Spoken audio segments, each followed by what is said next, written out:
All right, welcome back. The White House says President Biden has no plans to travel to Waukesha, Wisconsin to mourn with the community after that driver mowed down dozens of people during a Christmas parade.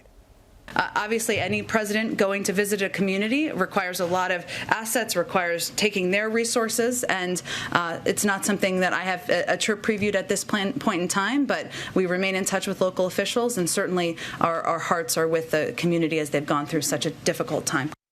True story, though. They have to take the same resources to Nantucket for Thanksgiving, so whatever. Meanwhile, a 6th charge has also been instituted against the suspect. This one's for first-degree intentional homicide. It's been added to the list of felony charges now facing suspect Darrell Brooks. This comes after an 8-year-old boy, Jackson Sparks, died from his injuries. 7 kids remain hospitalized from this incident, with 3 in serious condition. Meanwhile, the Post-Millennial is reporting today that the Milwaukee chapter of Black Lives Matter may have tried to set up a bail fund for Brooks. One Twitter user noticed that someone affiliated with BLM had requested donations in the exact same amount of Brooks's bail, $5 million. A GoFundMe page had been set up by this group, and it read, quote, "We believe that paying bail for someone in need is an act of resistance against a system that criminalizes race and poverty."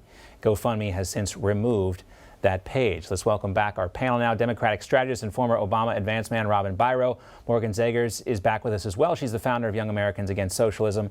And Siraj Hashmi is here, co-host of the Habibi Brothers podcast and creator of The List you don't want to find yourself on. All right, let's go through this now. Guys, show of hands, who is buying Jen Psaki's excuse for President Biden not going to Waukesha? And also, why can't the vice president go as well? Anybody buy? Come on, Robin. I guess you have to, but I mean, you can almost see Jen Psaki's ability to spin this stuff just, eroding away every single day. That was a horrible answer. We played another clip from her before. Not real strong here, Robin. There's a limited shelf life to press secretaries, and I think Jen Psaki is kind of getting there, isn't she? Could be approaching that expiration date, John. Look, I understand, of course, just like any presidential visit, it does require resources. And right now, Waukesha has their hands full trying to deal with the tragedy. So I'm not really sure that they would be well served by a presidential visit.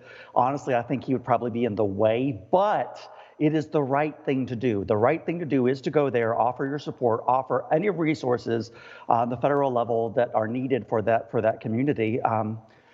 Regardless, it's just the right thing to do. So I'm disappointed that they're sitting this one out, John. Call me old-fashioned, but I always think back to President Reagan's speech after the Challenger disaster, and the way that President Reagan and few presidents have that ability, though, to be the consoler in chief. And call me naive or nostalgic or Pollyannish, Morgan, whatever you want, but I still want a consoler in chief in this country, and we don't have that with President Biden. Oh, of course we don't have that, because that doesn't suit him or his side at all. John, I'm going to get a little spicy right now. Call me crazy, but I'm just going to say that I think I'm right on this. I think America is going through a communist cultural revolution similar to that we saw under Mao Zedong in communist China just a handful of decades ago.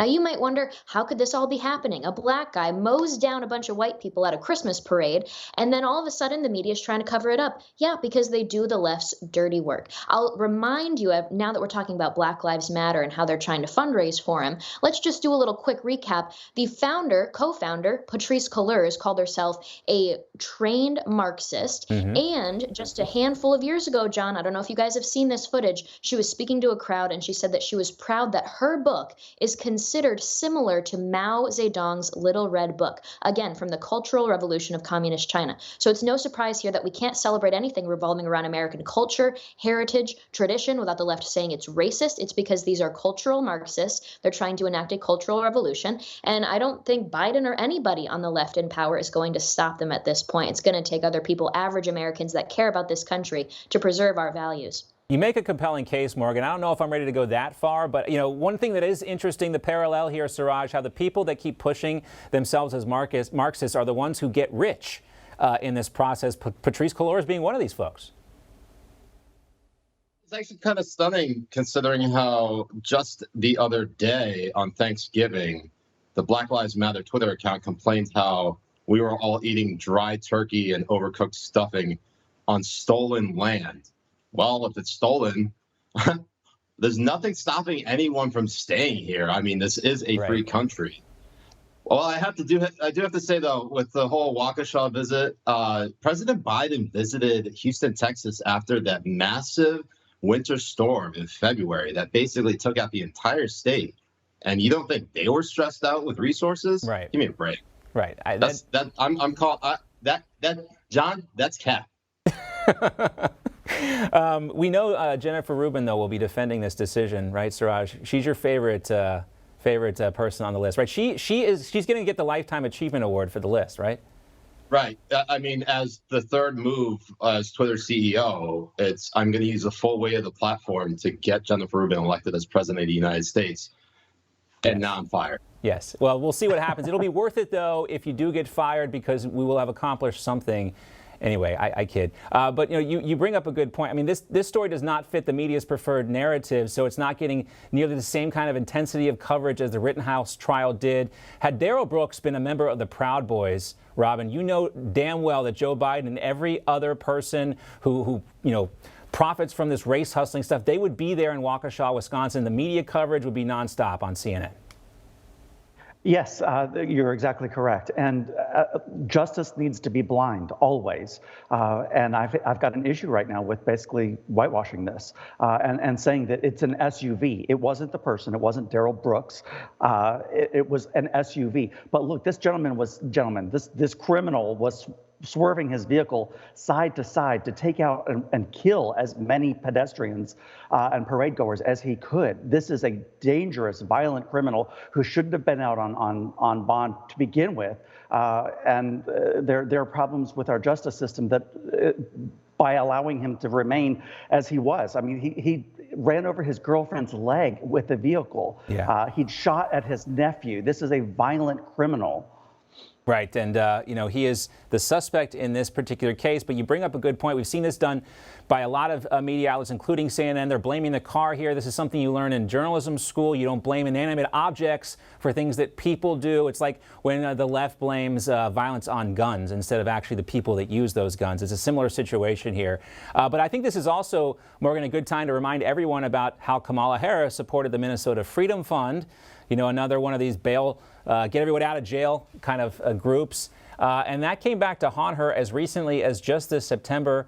We can flash back to this New York Post story. The bail fund started after George Floyd's death helped spring a man from jail who was later arrested again for murder. This was the result of a road rage incident, but they did the research here, and that guy was only out of jail because of the Minnesota Freedom Fund. So, I mean, there's obviously a lesson here, but you don't hear Democrats, Morgan, owning up to it at all.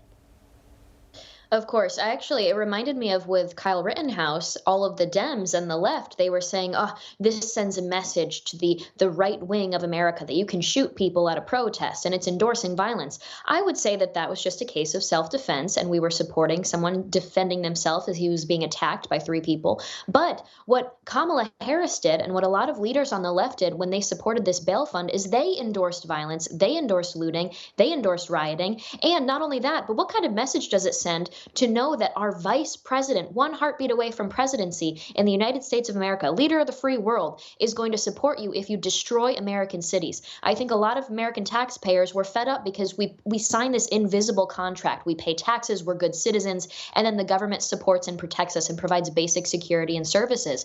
And now, what are we really agreeing to when we pay taxes, when we agree to be good people, if our politicians are really having a dereliction of duty? No, it's a great point. And that social contract aspect, I think, is so important. It's why we're seeing this political realignment right now, Suraj. People expect the police to keep them safe. And when it doesn't happen, at first it goes unnoticed. But when it happens in your community, people do start to notice. And that's why we're seeing this. And I don't know if this is the end or the beginning of the end or, a turning point here. But certainly, I do think things will change. What about you, Suraj? Yeah, I have to say, at least with the center left, the moderates, the Joe Biden wing of the Democratic Party, at least there is some semblance of common sense that they believe that law enforcement is needed to enforce the rule of law.